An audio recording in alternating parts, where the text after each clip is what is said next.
Olá, irmãos, tudo bem? Deus abençoe a todos vocês que estão recebendo esse conteúdo nesse momento. Você sabe que é nosso maior compromisso como servo de Deus, como discípulo, como missionários da palavra, é levar a palavra, toda a revelação, a verdadeira revelação que vem através do Espírito Santo pela palavra. Nós devemos levar toda a criatura, independente se é o que você quer ouvir ou não. O que importa é que seja aquilo que Deus necessita te falar.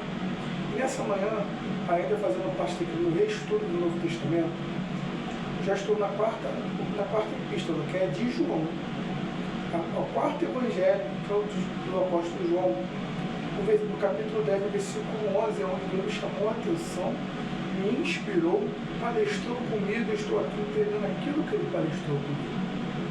E diz assim, a partir do versículo 11: Eu sou o bom pastor. O bom pastor dá a vida pelas ovelhas. Olha o que Jesus afirma, que ele é um bom pastor. Ele se coloca na condição de um bom pastor. E em seguida ele diz que o bom pastor dá a vida pelas ovelhas. O mercenário que não é pastor, a quem não pertence as ovelhas, vira o lobo, abandona as ovelhas e foge. Então o lobo as arrebata e dispersa. O mercenário foge porque o mercenário não tem cuidado com as ovelhas. Eu sou o bom pastor. Conheço as minhas ovelhas e elas conhecem a mim. Assim como o Pai me conhece a mim e eu conheço o Pai, e dou a minha vida pelas ovelhas. Ainda tenho outras ovelhas, não deste aprisco, a mim convém conduzi-las. Elas ouvirão a minha voz. Então haverá um rebanho e um pastor. Por isso o Pai me ama. Pelo contrário, por isso o Pai me ama, porque eu dou a minha vida para a reassumir. Ninguém a tira de mim, pelo contrário, eu espontaneamente a dou, tenho autoridade para entregar e também para reavê-la. Este mandato recebi do meu Pai. Presta bem atenção.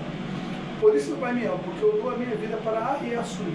Reassumir é algo que foi perdido, algo que foi deslocado, algo que foi perdido, como já mencionei.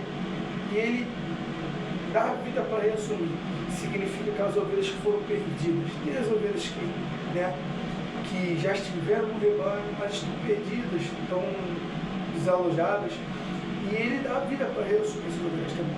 Mas o que eu quero chamar mais atenção nessa palavra é que conhecemos a nós que em Atos 1:8, se eu não me engano, diz que ao descer sobre vós o Espírito Santo de Deus, recebereis poder e virtude, se tornareis testemunhas do Senhor Jesus nessa terra. Da mesma maneira, a palavra diz que, como cristãos, nós somos imitadores de Cristo. Todo aquele que quisesse ganhar a vida, perderá, entendeu? Todo aquele que quer vir após mim, negue-se a si mesmo, pega a sua cruz e me segue. Então, e se nós temos um compromisso como cristãos de ser pequenos cristos, novos cristos, mini cristos, imitadores de cristos, ele diz que ele é um bom pastor. E ele afirma que ele é um bom pastor porque ele dá a vida pelas ovelhas. E ao mesmo tempo diz que o Pai ama ele porque ele faz isso, porque ele dá a vida pelas ovelhas. Então, irmãos, o que eu quero que você atente nesse momento? Não há vida no Evangelho sem dar vida pelas ovelhas.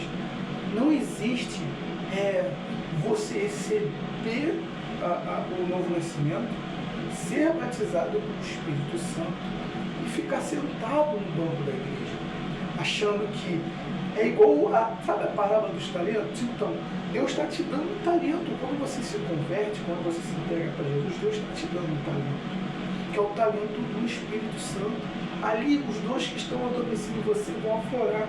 E os frutos daquele que tem o Espírito Santo, que vem concernente ao Espírito Santo, os frutos são do Espírito Santo. Se você tem o Espírito Santo, você tem que manifestar os frutos do Espírito Santo. Eles têm que aflorar em você, você tem que produzir frutos. Porque a árvore que não dá frutos, ele corta, ele lança fora, ele lança no fogo. Ou seja, a árvore que não dá fruto vai ser lançada no fogo do inferno. Se você já é uma árvore, já está fincada no ribeiro do Espírito Santo, você tem que dar fruto, senão você vai ser lançado no fogo do inferno. Não se engane. Não tem lugar no céu para quem quer ficar sentado no banco da igreja. Amém que nós estamos congregando. Amém que nós não estamos na prática do mundo. Mas vai ter aquele dia que o Senhor vai dizer: apartai-vos de mim, vós que praticais a iniquidade. O que é a iniquidade? A iniquidade é o pecado consciente. Se Jesus está dizendo que o bom pastor dá vida para as ovelhas e que o pai dele ama ele porque ele faz isso, porque ele dá vida pelas ovelhas, ele vai resumir a ovelha perdida, e ele faz de tudo pelas ovelhas. E o Deus ama ele por conta disso, ou seja, aqueles que Deus ama, ele salva, correto? Então, se isso aqui é ser Cristo, e eu estou vendo na palavra que é isso daqui ser um pequeno Cristo, que é assim que eu tenho que ser, e eu não sou, eu estou cometendo um pecado. E diferente daqueles que não conhecem a palavra, que vivem no pecado, eu vou para um grau de injustiça pior, inafiançável, que é a iniquidade. Imagina, você ficar sentado no banco da igreja, você pode ter uma posição, você pode ser obreiro, diácono, presbítero, missionário, pastor, bispo, apóstolo, e você está ali: meu Deus, eu entrego meu dízimo, meu Deus, eu não falto no culto, meu Deus, eu leio sua palavra, meu Deus, eu até prego, eu até canto, eu até sirvo na igreja, dentro da igreja. E amém, isso é bom, isso agrega galardão no céu. Mas imagina, por conta de você entender que você tem que dar a vida pelas ovelhas, você é um pequeno Cristo. Se Cristo é um bom pastor, você tem que ser um pequeno bom pastor. Não existe outro caminho cristão que não seja ser um pequeno Cristo. E se você tem consciência disso, e mesmo assim prevarica, negligencia da sua responsabilidade, você está praticando a iniquidade. E imagina chegar naquele dia, depois de você entoar lindos louvores, depois de você ser um cara assíduo dentro da casa do Senhor, servindo o seu pastor, que amém, faça isso mesmo, isso também nos agrega galardão, receber os convidados, mas sendo ali amistoso apenas com os próximos da fé, né? E o primeiro mandamento diz amar a Deus sobre todas as coisas, igualmente. O segundo, amar o próximo como a ti mesmo. Não tem como. Como que você diz que ama o próximo como a ti mesmo, se você está ali debaixo da presença de Deus, curtindo, se aprazerando da presença de Deus, e tu vê o seu irmão perdido e você não vai lá dar vida por ele? O mesmo amor que Cristo teve contigo, tu tem que ter por ele. Senão você não ama o próximo como a ti mesmo. Porque Jesus, ele não mediu esforços para te salvar. Ele não mediu esforços para te buscar. E de igual maneira temos que ser como ele foi. Como ele foi. Lá na primeira carta de João, capítulo 4, versículo 20, vai dizer: como pode tu dizer que ama a Deus e aborrece, negligencia, ignora, maltrata o seu irmão? Se tu diz que tu ama a Deus e maltrata o seu irmão, você é o quê? Nós nos tornamos mentirosos. Se eu me manter nessa condição, eu sou um mentiroso. Se você estiver nessa condição, você é um mentiroso. E meu irmão, eu não estou nem aí para as belezas desse mundo, de vaidades, até ministeriais, porque o que vai adiantar eu ser um bispo e chegar no grande dia e dizer: apartai-vos de mim, vós que praticais a iniquidade? Vai ter sido em vão. Vai ter sido em vão. Eu vou louvar em vão. Eu vou ofertar em vão. Vou ser fiel no dízimo em vão.